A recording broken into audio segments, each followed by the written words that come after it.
Today, the title of my intervention or my speech is about archives, advocacy, and inspiration.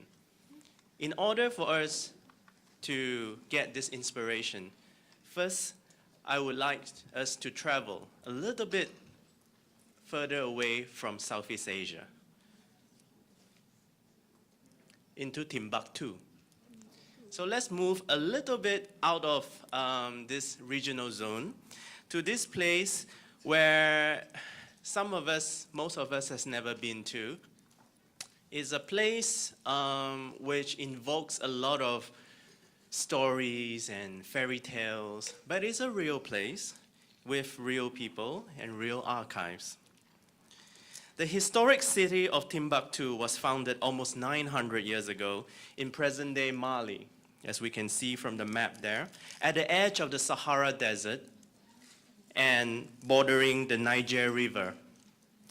From about 11th century and onward, Timbuktu had become an important port where goods from West and Africa, as well as from the Mediterranean, were traded.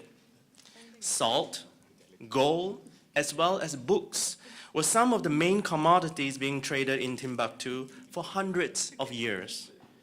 By some accounts, books were as valuable as gold back then. By the 12th century, Timbuktu had become a celebrated center of Islamic learning and a commercial establishment. It had a university with 180 Quranic schools, with scholars from around the world coming and trading. This is a photo of what it looked like back then. It was the golden age of Africa. Books were not only written in Timbuktu, but they were also imported and copied there. There was an advanced copying industry that copied scholarly works from around the world. There were university and private libraries that contained unparalleled scholarly works which further attracted researchers from around the world. At last, as we are all too aware, time is usually not a kind friend to archives. And documentary heritage, including precious books and manuscripts, are very much affected by the ravages of time. Over the century, changing political landscapes, invasion, wars, looting, failing infrastructures, fire, sweltering summer heat have all contributed to the loss of all these precious documentary heritage in Timbuktu. Many books and manuscripts were also dispersed to other museums and libraries around the world, as we are all too familiar with. And as recently as 2013, attacks by fundamentalist groups and terrorists had threatened to destroy hundreds of thousands of rare, irreplaceable manuscripts that had survived for almost a millennia in Timbuktu.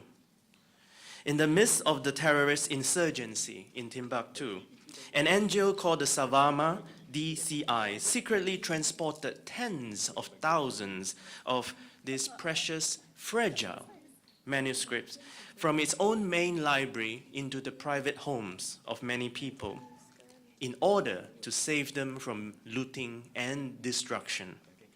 Some of these manuscripts included a 500-year-old encyclopedia from the Sankora Library, a book bound by dark goat skin, and within those skins lies precious, fragile, yellowing pages of the lives of scholars of Islamic studies in the era. Even to this day, we can still see letters embossed in gold, green, and red, marking the beginning of each of the sections of the book. As the insurgency continued and the danger of the manuscript being destroyed forever became even more perilous, the staff of Savama DCI took the decisive decision to move these manuscripts to a safer position. Eventually, together with other partners, over the period of 18 months, the NGO moved almost 400,000 manuscripts from Timbuktu to other locations.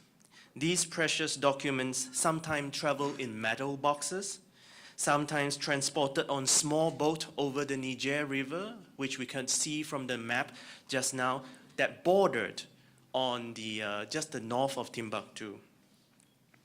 And sometimes they travel overland before reaching the safety of the city in Bamako, over 1,000 kilometers away. Ladies and gentlemen, imagine if you are forced to take out your very precious documents, maps, prints, and manuscripts from your own institution, put them in metal boxes, unlabeled, the horror, and to bring them over boats, roads, where they are constantly being facing the danger of under attack from insurgencies and terrorists. So these are the situations that were faced by the Savama DCI NGO. The NGO itself came from a long line of archivists or librarians. The current president of Savama is Mr. Abdul Qadir Haidera.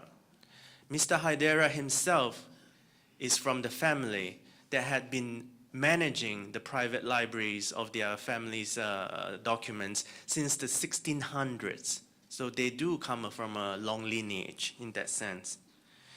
It is against this background of the courageous work that was done by the NGO, which is called the Association for the Safeguarding and Promotion of Manuscripts for the Defense of Islamic Culture, that it was recognized by UNESCO as the 7th winner of the UNESCO Jigji Memory of the World Prize in October this year in a ceremony that took place in Gyeongju City in South Korea. So this is a photo from the most recent award ceremony. As you can see, the two representatives from the NGO.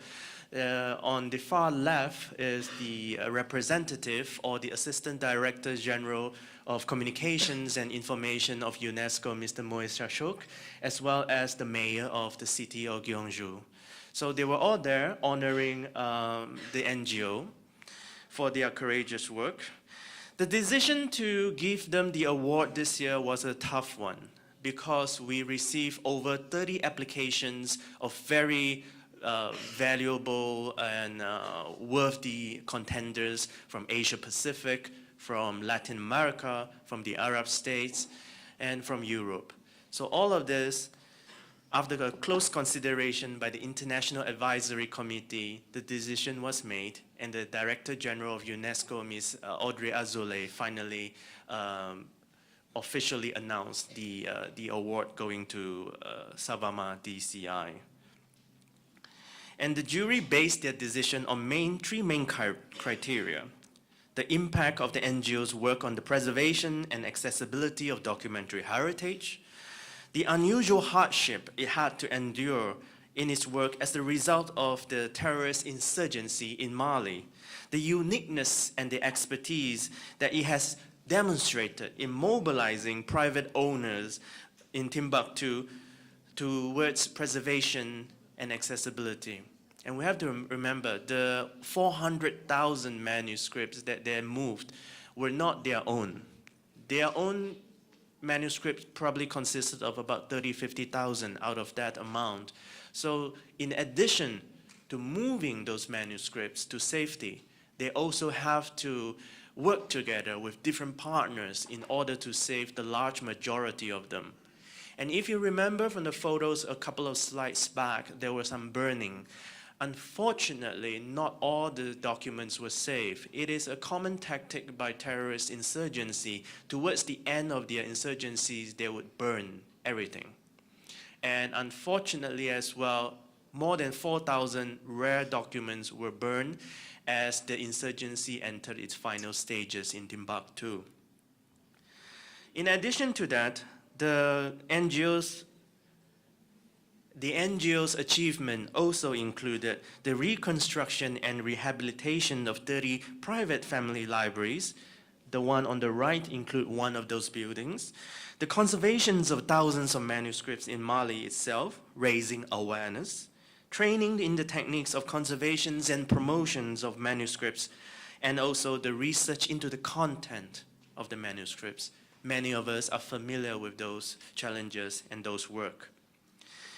The UNESCO Jig Memory of the World Prize was created in 2004 by UNESCO's executive board members.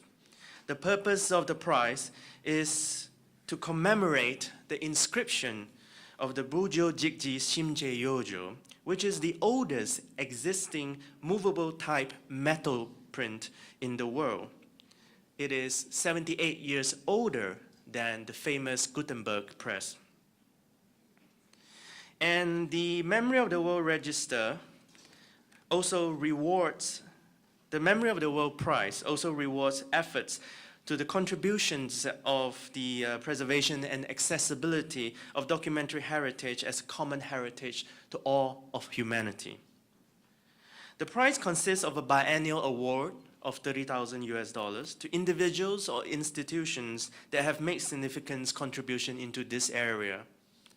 The prize is open to governments, to government institutions, and also to NGO that has a formal relationship with UNESCO. Our host country, Malaysia, is no stranger to the prize, being the winner of the 2009 UNESCO Jigji Prize.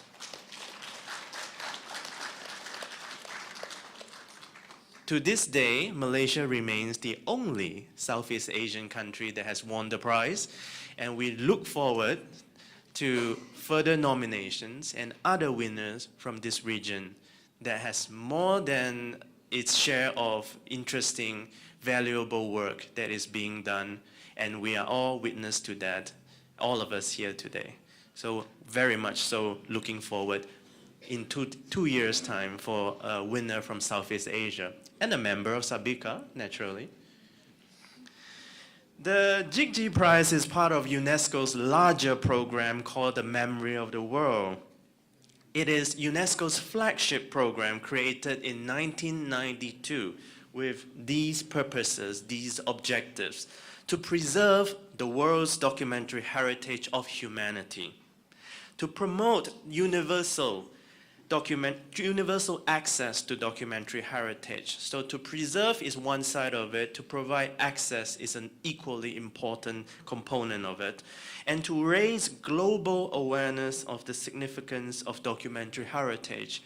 And a part of it is attending conferences such as the one that's organized today to let you know about these kind of programs that we have and also why we do it. It is one of the 3 heritage programs of UNESCO, the other 2 being the intangible cultural heritage. We know them from Indonesia, the batik, for example. We know them as the Balinese dance, from the woodblock prints in Vietnam, and from the world-famous cultural heritage, the world-famous World Heritage Program. We have in Malaysia, Georgetown, Malacca, Kota Kinabalu Park. In other places, we have the Borobudur Temple and all the Angkor Wat. So all those are very famous. And the 3rd heritage program is the Memory of the World, documentary heritage. And we see some familiar faces on the photos as well. So these are the impetus of the Memory of the World program comes from the understanding that the situation of the documentary heritage around the world is in a parlous state. The access to it is not very good, and in various parts of the world, they are facing a lot of danger. Much like the example of the manuscripts in Timbuktu, war, social upheaval, and severe lack of resources have worsened problems that have existed for centuries. Significant collections worldwide have suffered loss, looting, dispersal, illegal trading, destruction, inadequate housing, all have played a part. Much have vanished forever, unfortunately. But happily, sometimes documentary heritage do pop up here and there, rediscovered. Only 3 years ago, I believe, the world's longest scroll bound in leather was found in the Egyptian Museum. It is 4,000 years old and measuring 2.5 meters, the longest scroll of manuscript written in leather. And it was rediscovered after so many years. Apparently, the original caretaker were lost during World War II, and nobody knew that they were in the basement of the archives in the museums, and happily, they were rediscovered. So every now and then, we get good news like that. The memory of the world is rooted in the belief that the world's documentary heritage belongs to all people. And for this reason, it should be preserved, protected, and made permanently available to all.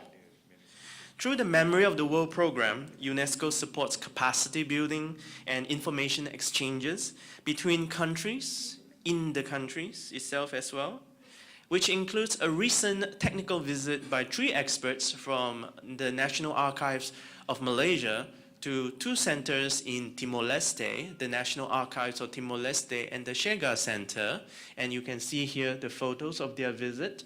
And also, we have conducted workshops right here in the archives as well, a couple of months ago. And we also do standard settings and policy work at UNESCO, such as the 2005 Convention on the 2005 recommendation concerning the preservation of access to documentary heritage, including in digital form. And on top of that, something more regional, in 2017, under the auspice, again, thanks to the Malaysian government with Ministry of Tourism and also the National Archives, and the participation of each of the 10 ASEAN countries, plus South Korea, Japan, China, and Timor-Leste, that we come up with this ASEAN member states plan of action to implement the 2015 recommendation. For your information, many of you may know, the member states are supposed to report back to UNESCO in November of 2019 of the implementation of the recommendation. So if you are part of the committee or the drafting group or the working group responsible for compiling information that will be reported back in November's General Conference of UNESCO in Paris, feel free to add information about today's meeting. Feel free to add information about your work in the area of encouraging identifications of documentary heritage, providing access of those documentary heritage, providing the preservation of those documentary heritage, advocacy, the theme of today, of those documentary heritage.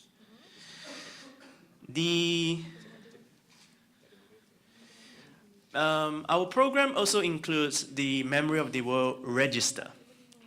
The Memory of the World Register lists documentary heritage that has been recommended by an international advisory group. There are 14 members. Currently, yes, we do have our Dr. Wu there. And also it is endorsed by the Director General of UNESCO, which corresponds to their outstanding universal value. There are currently about 427 documentary heritage listed in the register. The register itself is divided by regional, by national, regional, and international tiers. It does not mean the significance is less in one tier or the other. It means mostly for the geographic scope of it. So within a national scope, you have items that are of tremendous value to the country, but not so much to the surrounding countries. You have in regional matters that are very, very much of great importance to the region, but not so much in the other regions. And at the same time, you have documentary heritage that is of universal global value that is significant to every people in the world. The inscription on the Memory of the World Register not only raises the profile of a particular item in the country or the countries concerned, it also encourages the importance of the documentary heritage, and it can be catalytic into attracting fundings and more recognitions down the road. And ladies and gentlemen, in a few days' time, we will be celebrating the World Day for Audiovisual Heritage. This year, we have chosen the theme, Your Story is Moving. And it sort of relates to what Dr. Azmi had brought up earlier in his speech, where he said how we can use archival material to tell our stories. I think these two mirrors each other quite well. And I understand that there will be a trip to Finas in the coming days, and therefore we would like also to see how the National Institute for the Films can also be part of this global celebration. As archives are not just old records of our past, they are narratives of our being. Yesterday, today, tomorrow. They are stories of how we have come to be and who we are. This year's theme, Your Story is Moving, captures this audiovisual heritage archives as memories of humanity, memories of humankind. They have endured throughout time and space. It is an occasion for memory institutions around the globe to jointly raise awareness. In Southeast Asia, we will have the Asia Pacific Documentary Heritage Conference on audiovisual materials in the Quezon City in the Philippines this Saturday. I hope to see some of you there as well. And by working together with global partners such as the Development Council, the Coordinating Council for Audiovisual Archives Associations, UNESCO's strategic partner in safeguarding and promoting audiovisual heritage, we also have activities and events going on in Toronto, in Madrid, in Valencia, in Mexico City, Turin, Hong Kong, and many others. So I believe there are some events going on in other parts of Southeast Asia that I may not be aware of. If that's the case, feel free to let me know and we will highlight that as well on our website. Lastly, before I end, dear colleagues, and I hope I have not been making you bored with the long speech. Through programs such as Memory of the World and its registers, whether it's international, regional, or national level, through the inspiring stories from the winners of the UNESCO Jigji Memory of the World Prize, the stories we heard from Timbuktu, how they brave insurgency, traveled through the Sahara Desert, crossing the Niger River in order to preserve 900-year-old, 400-year-old documents. Those stories mean something. At the very least, they are very catchy for the media. So, if you want to promote your items, maybe you should find a very interesting story as well. So these stories inspires us, inspires the next generation of archivists, inspires children, inspires students. I think it is our job to use these materials, use these inspirational stories to help us in our work, to make sure that the archival work that we do, which is so, so important, is getting the due recognition. And by contributing to the World Day for Audiovisual Heritage, UNESCO aims to provide a platform in which all of us can work together to even to highlight those audiovisual heritage that form part of our history and part of our stories. We hope that by working together with you, all of you today, we can achieve those goals. And finally, do allow me to thank the host organization again for this kind invitation and your kind time and your attention in sparing a few moments to listen to these stories. And I hope that we can continue to work together And thank you very much, and I hope you a great success for these coming days. Thank you.